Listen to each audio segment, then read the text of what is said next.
conversation. When the Tylenol poisoning's happened, they didn't have to debate. They didn't have to have a meeting. They didn't have to send around a memo. They knew, should we pull the product? Yes. Should we deal very openly with the legal community? Yes. Should we invent tamper-proof packaging? It's a no-brainer.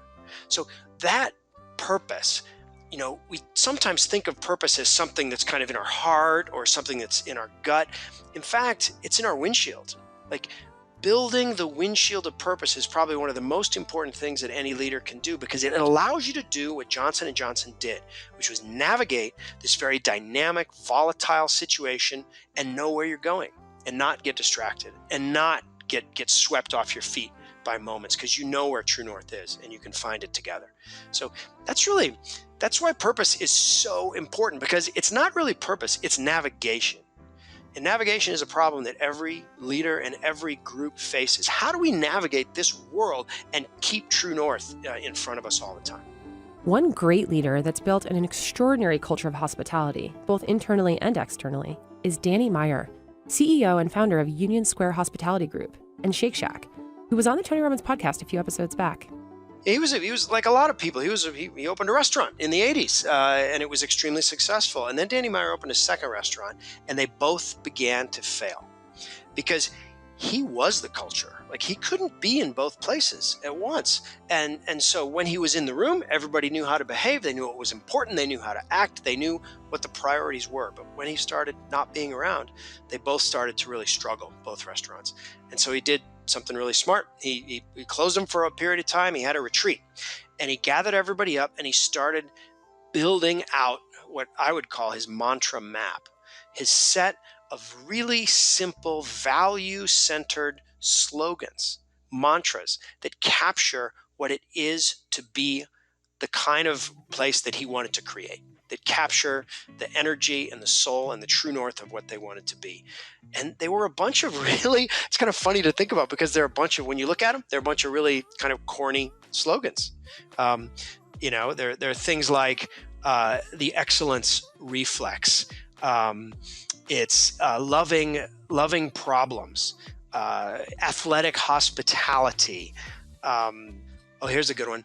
The road to success is paved with mistakes well handled. Mistakes are waves. Servers are surfers of those waves. I mean, turning up the home dial. They're all kind of corny and they're all kind of bad. Like they really are, but they stick in your head. And it wasn't until when I was researching the book and I was having breakfast with Danny Meyer, and we were chatting, and all of a sudden there was this big crash across the restaurant, and someone had dropped a tray of glasses. A waiter had dropped a tray of glasses. And Danny Meyer stops talking to me, and he starts staring at what's happening, where the glasses had fallen. And I said, "What are you looking at?" And he said, "One of two things is about to happen. Either the people in this restaurant, the workers in the restaurant, are going to come together and they're going to clean up this mess, and the energy level in this room is going to go up, or there's going to be some hint of anger, blame, resentment, and the energy level in this room is going to go down." One of those two things. And that was the moment for me where his mantra map really made sense. Yes, it is corny, and it's also genius. Loving problems, the excellence reflex, athletic hospitality. Mistakes are waves. Servers are surfers of those waves. That's really where it became important that this windshield that he built, this windshield was continually helping to navigate and making that culture that was in his heart. It's not enough to be in his heart. It has to be explicit. And that challenge of making it explicit, I think, is one of the cool, and I think if I had to recommend one thing to do, it's like, think about building your own mantra map. What is your version of those things? What are the key things? How do you want people to react when there's problems? What is your true north? What are you aiming for in the end? I think that purpose isn't about what's in your heart. It's about what's in your windshield.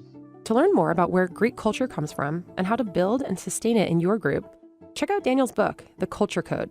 Go to www.danielcoyle.com. That's www.danielcoyle.com.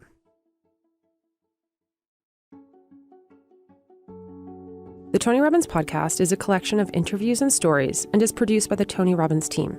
Copyright Robbins Research International.